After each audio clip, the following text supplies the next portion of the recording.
Hello everyone, welcome to my YouTube channel. This is Parveen from Pari Learning Academy. So आज हम discuss करने जा रहे हैं IELTS की राइटिंग. IELTS की राइटिंग में कितने टाइप ऑफ ऐसे राइटिंग होती है और क्या डू और डोंट्स होने वाले हैं जो आपको नहीं करने हैं while writing. So we are going to commence with the very first, that is we are going to talk about IELTS academic writing. IELTS academy की राइटिंग में क्या है, आपको 60 मिनट्स मिलते हैं अपने दोनों टास्क कंप्लीट करने के लिए, that is task 1 and task 2. दोनों की जो स्कोरिंग है वो मिला के 9 बैंड होती है. टास्क 1 में आपको डेटा इंटरप्रिटेशन आता है जिसमें आपको कोई भी ग्राफ, कोई भी पिक्चर, कोई भी मैप एक्सेट्रा आ सकता है.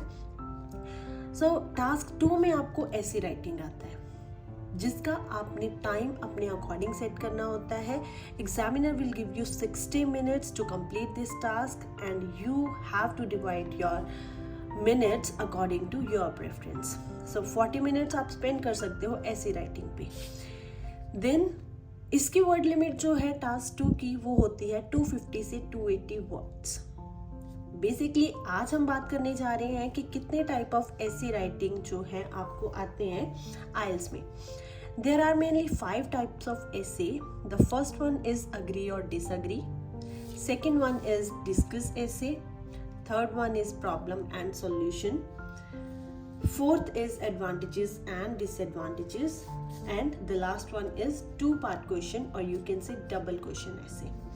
ये है इसकी बेसिक 5 टाइप्स जिसके अकॉर्डिंग आपने अपना जो ऐसे है वो देखना है कि कौन सी टाइप है. उसी के अकॉर्डिंग आप अपने पॉइंट्स जो है वो उनको ऑर्गेनाइज करते हो कि कैसे उसको लिखना है.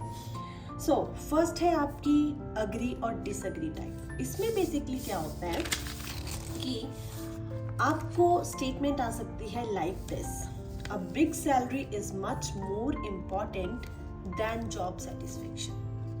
डू यू अग्री और डिसअग्री कि अगर हम सैलरी की बात करें तो वो ज़्यादा इंपॉर्टेंट है as compare to job satisfaction. आप इस चीज़ से अग्री कर रहे हो या डिसअग्री कर रहे हो. देन या फिर आपको स्टेटमेंट आ सकती है कि education is recognised as vital to the future of any society in today's world. Government throughout the world should make education compulsory for all children between the ages of 5 and 15. To what extent do you agree or disagree with this? इसका है कि education important part हो गया है society का आजकल के world में. गवर्नमेंट को पूरे वर्ल्ड में एजुकेशन जो है वो कंपल्सरी कर देनी चाहिए उन बच्चों के लिए जो 5 से 15 तक की एज में है. किस हद तक आप अग्री कर रहे हो या किस हद तक आप डिसअग्री कर रहे हो, दोनों का जो स्ट्रक्चर है वो सेम रहेगा. कि अगर फर्स्ट वाला डू यू अग्री और डिसअग्री है आप इसमें पार्शियल भी जा सकते हो, वन साइडेड भी जा सकते हो कि आप अग्री कर रहे हो या डिसअग्री कर रहे हो. टू व्हाट एक्सटेंट में आप एक्सटेंट बता सकते हो कि किस एक्सटेंट तक आप अग्री कर रहे हो. It should be depend on your structure of the paragraphs कि आप पैराग्राफ्स अपने किस तरह से स्ट्रक्चर कर रहे हो. अगर आप अग्री के 2 बॉडी पैराग्राफ बनाना चाहो दैट्स वेल एंड गुड, और एक बॉडी पैराग्राफ आप बना सकते हो डिसअग्री का. Next type is the second one, that is discuss essay type. Discuss essay type में क्या होता है कि आपको स्टेटमेंट आती है like: in order to improve the quality of education, high school students should be encouraged to evaluate and criticize their teachers, but some people think it will result in the loss of respect and discipline in classroom. Discuss both views and give your opinion. हमारी second type के according discuss ऐसे है तो इसमें 2 opinion दिए जाएंगे. 2 opinion कैसे है कि फर्स्ट ओपिनियन वो पूछ रहे हैं कि अगर क्वालिटी ऑफ एजुकेशन हम इम्प्रूव करना चाहते हैं जो हाई स्कूल के स्टूडेंट्स हैं उनको इनकरेज करना चाहिए कि वो अपने टीचर्स को इवेलुएट करें और क्रिटिसाइज करें. बट कुछ लोग बोल रहे हैं कि नहीं, इससे क्या होएगा, लॉस ऑफ रिस्पेक्ट और डिसिप्लिन जो है क्लासरूम में वो भी कम हो जाएगा. आपने दोनों व्यूज लिखने हैं और अपना ओपिनियन भी देना है. ये डिपेंड करता है आप पे कि आप मोस्टली आपने क्या करना है. एक सजेशन है यहाँ पे कि आप सबसे पहले व्यू लिखो जो दूसरे लोगों का है, जिससे आप नहीं वेरी करते हो तो आप इसमें लिख सकते हो पहले दूसरों का व्यू और सेकंड वाले में आप लिख सकते हो अपना view with example, so that would be more beneficial for you. So third type हमारी आती है प्रॉब्लम एंड सॉल्यूशन की. सो प्रॉब्लम एंड सॉल्यूशन जो है थर्ड टाइप, इसमें क्या होता है कि एक आपको प्रॉब्लम दी जाती है, प्रॉब्लम के अकॉर्डिंग आपने उसके causes, effects, whatever they will ask you, उसके बारे में लिखोगे एंड नेक्स्ट आप उसके सॉल्यूशंस लिखोगे. सो इसमें आपको स्टेटमेंट आ सकती है like this: over population in many urban areas, cities, or you can say around the world is a major problem. What are the causes of this? How can this problem be solved? Over population आजकल urban cities में या urban areas में बहुत ज़्यादा बढ़ रही है और मेजर प्रॉब्लम बन रही है. सो इसके क्या कॉजेज हो सकते हैं और क्या प्रॉब्लम के सॉल्यूशन हो सकते हैं. आपकी सेकंड स्टेटमेंट ऐसे भी आ सकती है आपको कि nowadays we are producing more and more rubbish. Why do you think this is happening? What can government do to help reduce the amount of rubbish produced? That means कि आजकल हम ज़्यादा रबिश, कूड़ा करकट जो है वो फैला रहे हैं और उसके क्या कारण हो सकते हैं कि ऐसा क्यों हो रहा है, और जो गवर्नमेंट है उनको हेल्प करनी चाहिए कि कुछ सॉल्यूशन बताने चाहिए कि ये चीज़ को कैसे रिड्यूस किया जा सकता है. सो ये भी सेम उसी टाइप में आपकी रहेगी कि प्रॉब्लम सॉल्यूशन में. नेक्स्ट आपकी टाइप आती है fourth one, that is advantages and disadvantages. Advantages and disadvantages में आपको स्टेटमेंट आ सकती है, for example, discuss the advantages and disadvantages of giving international aid to developing countries.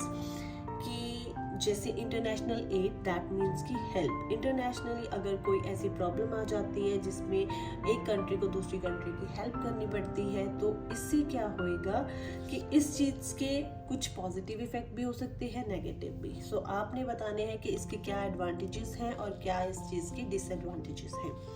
या फिर आपको स्टेटमेंट आ सकती है कि the increase in mobile phone use in recent years has transformed the way we live, communicate and do business. Mobile phones can also be the cause of social or medical problems.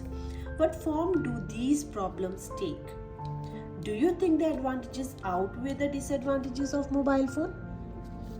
That means कि आजकल mobile phone का use बहुत ज़्यादा बढ़ चुका है. जैसे हम रहते हैं, बात करते हैं या बिजनेस करते हैं, सो मोबाइल फ़ोन ज़्यादा यूज़ करने के क्या कारण हो सकते हैं. इसके कारण से क्या है कि सोशल और मेडिकल प्रॉब्लम्स भी बढ़ रही हैं. सो आपने बताना है कि what form do these problems take, क्या प्रॉब्लम्स इससे हो सकती हैं.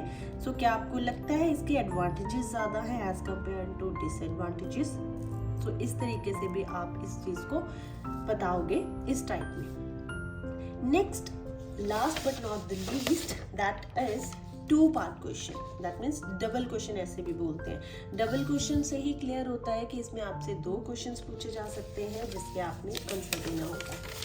सो ये आता है, in many countries people increasingly talk about money, such as how much they earn और how much they pay for things in their daily conversations. कि आजकल क्या है, लोग बहुत इंटरेस्ट लेते हैं कि मनी के बारे में पूछते हैं, आप कितना कमाते हो, कितना आपकी डेली जो बातचीत है उसमें कितने पैसे लग जाते हैं. सो ये चीज़ क्यों हो रही है और ये पॉजिटिव है कि नेगेटिव ट्रेंड है, उसके बारे में आपने बताना है. So this is all about 5 types of essays that are included in writing task 2 in academic or general for both. So there are some do and don'ts that should be followed if you are going to write your essay writing. So the first one is do pre-planning first. This is the most important thing. You need to do pre-planning first, because if you are going to do a pre-planning, you will never deviate from your path. Whatever you are going to write, आप कभी भी उस चीज़ से deviate नहीं होगे. So pre-planning is must. Pre-planning in the sense you have to plan your ideas, you have to plan your body paragraphs before writing the paragraph. Okay, so the first one is make proper paragraphs. You need to make proper paragraphs and do not give any headings, कोई heading नहीं बनानी है, कोई underline नहीं करनी है, कुछ नहीं लिखना है ऐसा, जस्ट डायरेक्ट आपने अपना ऐसे राइटिंग स्टार्ट करना है। नेक्स्ट है always right from extreme left to extreme right, आपने हमेशा एक्सट्रीम लेफ्ट से लिखना स्टार्ट करना है, लेफ्ट पूरे राइट तक लिखना है, दैट मीन्स कि मार्जिन को फॉलो करना है अपने। नेक्स्ट है leave a blank line whenever one paragraph is over, जब एक पैराग्राफ लाइक यहाँ तक कंप्लीट हो गया है, इसके बाद आप एक ब्लैंक लाइन छोड़ोगे, देन अपना पैराग्राफ यहाँ से स्टार्ट करोगे। Next is no underline, no inverted commas, कोई इन्वर्टेड कॉमर्स नहीं लिखने हैं आपने और कोई अंडरलाइन नहीं करनी है। Next one is do not use any abbreviations और short forms, short forms allowed नहीं है, आप नहीं लिख सकते, लाइक एक्सेट्रा को भी आपने पूरे वर्ड्स उसके स्पेलिंग्स लिखने हैं, बिकॉज के भी कोई कॉलोकेशंस, एब्रीविएशंस और comma, inverted commas, short forms नहीं आएगा। Next is always right with pencil only, अगर आप प्रैक्टिस भी कर रहे हो तब भी आपने पेंसिल से ही प्रैक्टिस करनी है, बिकॉज फाइनल में आपको पेंसिल ही दी जाएगी जिससे आपने लिखना है, तो आप प्रैक्टिस ही वैसे करो। डू नॉट स्प्लिट वर्ड्स को स्प्लिट नहीं करना है, कई बच्चे क्या करते हैं यहाँ से आधा वर्ड लिख दिया जी, यहाँ पे हाइफन डाल के नीचे वर्ड लिख दिया, डू नॉट डू दैट, पूरा वर्ड वहाँ पे स्पेस नहीं है, नीचे लिख दो उसको। देन डू नॉट ओवरराइट, ये भी बच्चे बहुत करते हैं, एक वर्ड लिख दिया बस इरेजर यूज नहीं करनी है, उसी के ऊपर दूसरा वर्ड बना देते हैं, so do not do that. Right legible, साफ सुथरा लिखना है आपने, जो कि अगले एग्जामिनर को समझ में आए। Next is do not use personal pronouns like we, you, us, our, ये personal pronouns आप नहीं use करोगे अपनी writing task 2 में। Next is examples can be famous, personal और hypothetical। एग्जाम्पल्स जो है आपकी परफेक्ट एग्जाम्पल्स होने चाहिए, कोई भी फॉल्स आपने लाइक हर कोई क्या है सर्वे लिखते रहते हैं, भी इतना हो गया, तो ऐसा कोई सर्वे डालने की ज़रूरत नहीं है, जो फेमस कोई पर्सनल हाइपोथेटिकल एग्जाम्पल्स आप ले सकते हो। Last one is always make proof reading is must, इसमें क्या होता है आप अपने ग्रामेटिकल एरर्स चेक कर सकते हो, स्पेलिंग्स चेक कर सकते हो, अगर आपने अपने वर्ड्स ज़्यादा लिमिट लिख दी है उसको चेक कर सकते हो, कम वर्ड लिखे हैं वो चेक कर सकते हो, so it all comes into proof reading is must. So thank you for watching this video. If you still have any query, you can drop your comment in the comment section.